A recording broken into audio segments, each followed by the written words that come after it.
So I've talked about teachers leaving the profession and education being in flux, and we're going to talk about it today. It kind of goes with the theme that I'm having with the news articles about the workforce. So we're going to talk about this one, workforce in crisis, Wisconsin teachers leaving in droves. We're also going to talk about North Dakota. North Dakota teachers leaving profession earlier, mentoring touted as a retention tool. So I'm doing both of these stories right now. A new report released Thursday by the Wisconsin Department of Instruction finds that many of the state's teachers are choosing to leave the state or profession.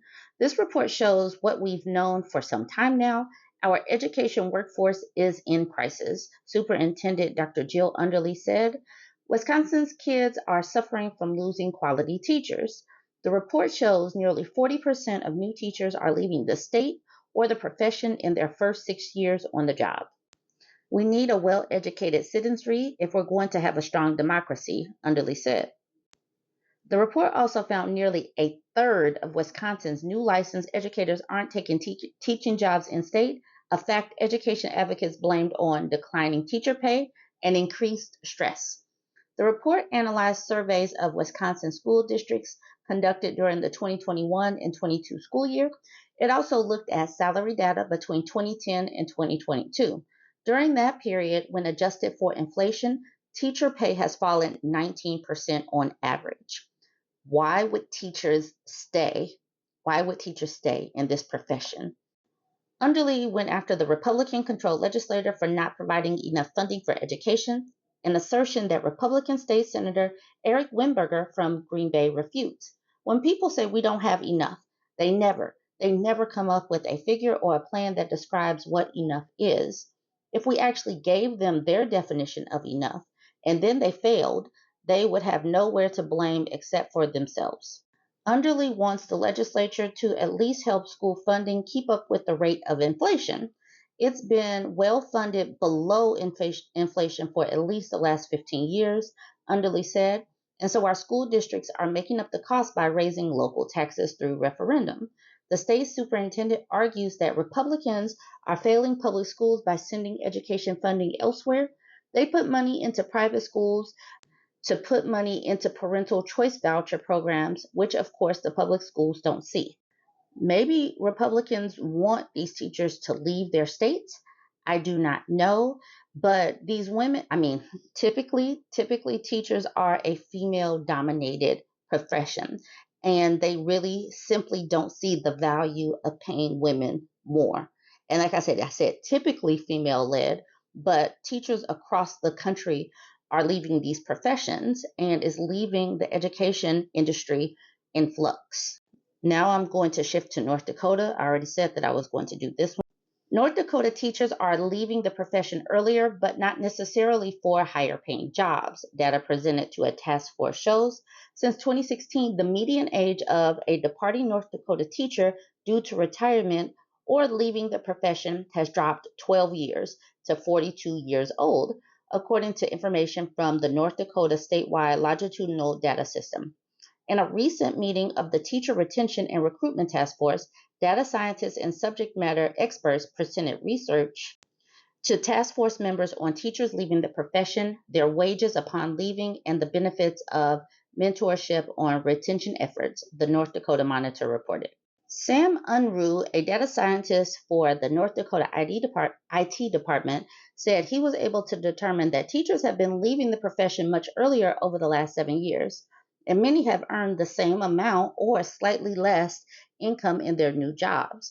His research used data from the Department of Public Instruction, the state's Education Standards and Practices Boards, and Job Service North Dakota.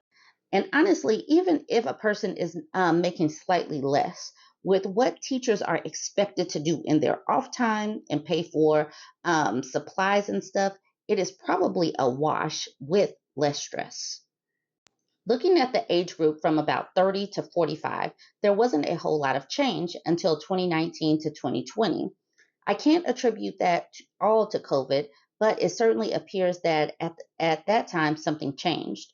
Prior to that time, he said, if a teacher made it past their 5 year mark, they generally tended to stay in the career field until retirement, but that trend has now changed. It didn't appear that teachers were leaving for much better paying jobs. The data shows 59% of teachers who left the profession earn less income in the first year of a new job. However, the research noted it's unclear if the data included other wages in addition to teacher salary.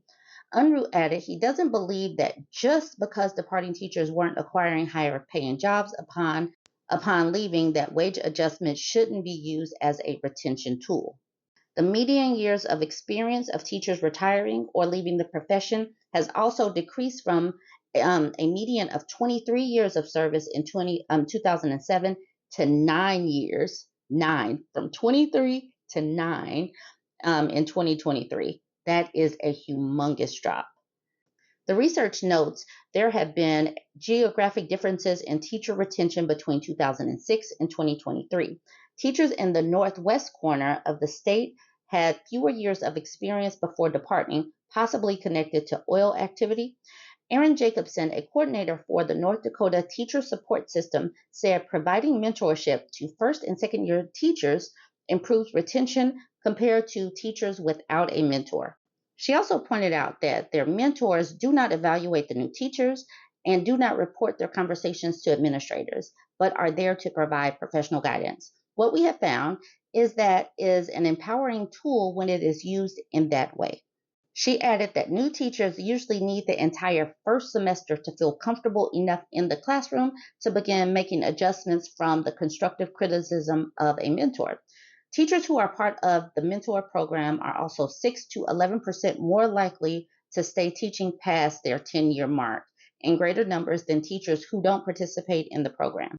The largest difference between mentored and non-mentored teachers is in their 6th year, when mentored teachers hold a 15% higher retention rate. That shows it's worth the investment, Jacobson said. It's not required to be in the mentoring program, but if teachers are getting that type of support, the person that's coming in and getting feedback, we're seeing that they stay longer. Ellie Shockley, an institutional researcher for the North Dakota University System, says she estimated that more than 10,000 people are eligible and licensed to teach in North Dakota, but are not currently teaching. Of course, about 26% ended their teaching careers from 2017 to 2022. By comparison, 12% of those teachers left the profession from 2006 to 2017. So a quarter, a big chunk left like a little bit before COVID to a little bit after, but it wasn't as big from 2006 to 2017. With the vast majority of departures occurring with teachers 55 and older. Shockley added that the statistics only account for teachers with teaching licenses and not substitute teachers with an interim substitute teaching license. In terms of substitutes, they were not consistently recorded, so DPI is moving in the direction of more recording of people in that role. Teacher Retention and Recruitment Task Force has 2 more meetings scheduled before its report of findings and possible solutions will be presented to Governor Doug Bergman at the end of September. The next meeting will be held June 3rd. This is so interesting to me, considering, that so many states are finding themselves in this position. And I really wonder what parents are going to do, what administrators are going to do, how they're going to fix this to keep these teachers in these roles. Now, this whole mentorship thing definitely sounds promising, but who's expected to mentor people? Is it a paid situation? Are they funding it? Those are questions that I would like to know, because like I did in that other video where I was talking about resenteeism, basically burnout. People are tired of doing things that they aren't getting paid for. So are they paid to do this type of thing? And basically, when will teachers be paid what they are worth? Anyways, jump in the comments. Let me know what you think about this. And don't forget to like, comment, and share.